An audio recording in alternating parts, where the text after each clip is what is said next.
Друзья, всем привет! Готовлю очень вкусный шоколадный сливочный торт в кето-варианте Мишка Косолапый. Торт не содержит глютена, сахар и подойдет всем, кто не употребляет углеводы, либо придерживается кето. Это очень вкусный шоколадный кето-торт, где сочетаются очень тонкие вкусные шоколадные коржи со сливочной основой. В качестве сливочной основы я использовал крем-чиз без сахара. Кстати, в этом рецепте хочу показать также, как можно приготовить очень просто и быстро крем-чиз без миксера с использованием обычного ручного венчика. Шоколадные коржи не содержат муку, я их готовлю просто на какао. И несмотря на такое название, торт готовится очень просто и быстро. Удивите своих близких Мишке Косолапым. Творожный сыр необходимо разогреть на плите либо в микроволновой печи. Я обычно прогреваю творожный сыр в микроволновой печи. Творожный сыр после прогревания мягкий очень, он легко перемешивается и готов к работе. В творожный сыр добавляю подсластитель и тщательно перемешиваю ручным венчиком, чтобы подсластитель полностью вмешался в творожном сыре. Подсластитель очень легко вымешивается в теплом творожном сыре. В качестве подсластителя у меня эритритол, вы можете использовать любой другой. Добавляю яйца и все перемешиваю, чтобы яйца полностью растворились в творожном сыре. Яйца рекомендую использовать комнатной температуры, но если из холодильника, можно использовать из холодильника.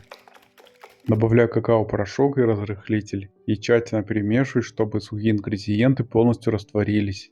Вы можете использовать электрический миксер, так будет быстрее. Но я хочу показать просто и быстро, как можно также сделать с помощью ручного венчика. Противень для выпекания смачиваю водой при помощи кисточки. Сверху выкладываю пекарскую бумагу и фиксирую пекарскую бумагу на противне. Вливаю сразу все шоколадное тесто и распределяю тесто по всей площади противня. Противень с тестом убираю в заранее разогретую до 170 градусов духовку на 15 минут. Готовый шоколадный корж укладываю на решетку. Сверху укладываю пекарскую бумагу. Устанавливаю доску, переворачиваю конструкцию сверху вниз. Убираю решетку и отделяю пекарскую бумагу от коржа осторожными движениями, чтобы не порвать корж. Разделяю шоколадный корж на 4 части при помощи ножа. Убираю коржи в холодильник для остывания. Творожный крем я также разогрел до теплого состояния, всыпаю подсластитель и тщательно перемешиваю, чтобы подсластитель полностью растворился в творожном сыре. Для более яркого вкуса рекомендую добавить ванильный экстракт. Тщательно перемешиваю ручным венчиком. Можно использовать также коньяк. В творожный сыр выкладываю размягченное сливочное масло и тщательно перемешиваю, чтобы сливочное масло полностью растворилось в творожном сыре. И получился очень мягкий крем-чиз без комочков. Вот такой однородный глянцевый без комочков крем-чиз получился. Он очень легко и просто делается. Обязательно попробуйте. Порционно выкладываю крем-чиз поверх первого шоколадного коржа и распределяю крем-чиз по всей площади шоколадного коржа. Закрываю вторым шоколадным коржом и, повторяя манипуляции, таким образом собираю торт.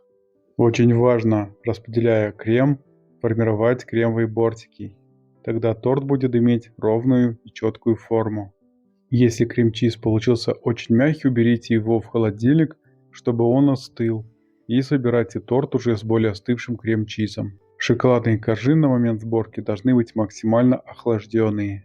Собирать торт можно как на подложке специальной для тортов, так и просто на тарелке, как это сейчас показываю я в своем видео.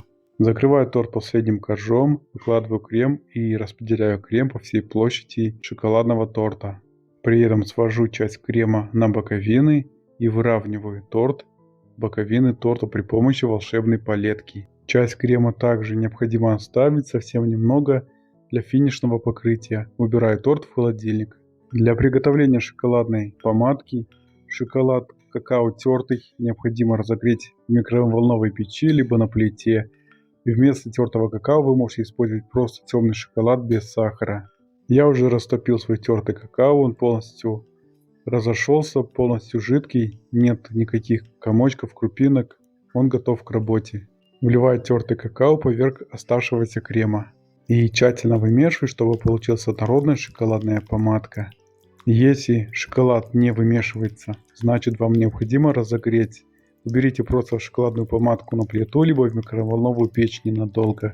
И еще раз начинайте вымешивать. Шоколадную помадку выкладываю поверх остывшего холодного торта и распределяю шоколадную помадку волшебной палеткой.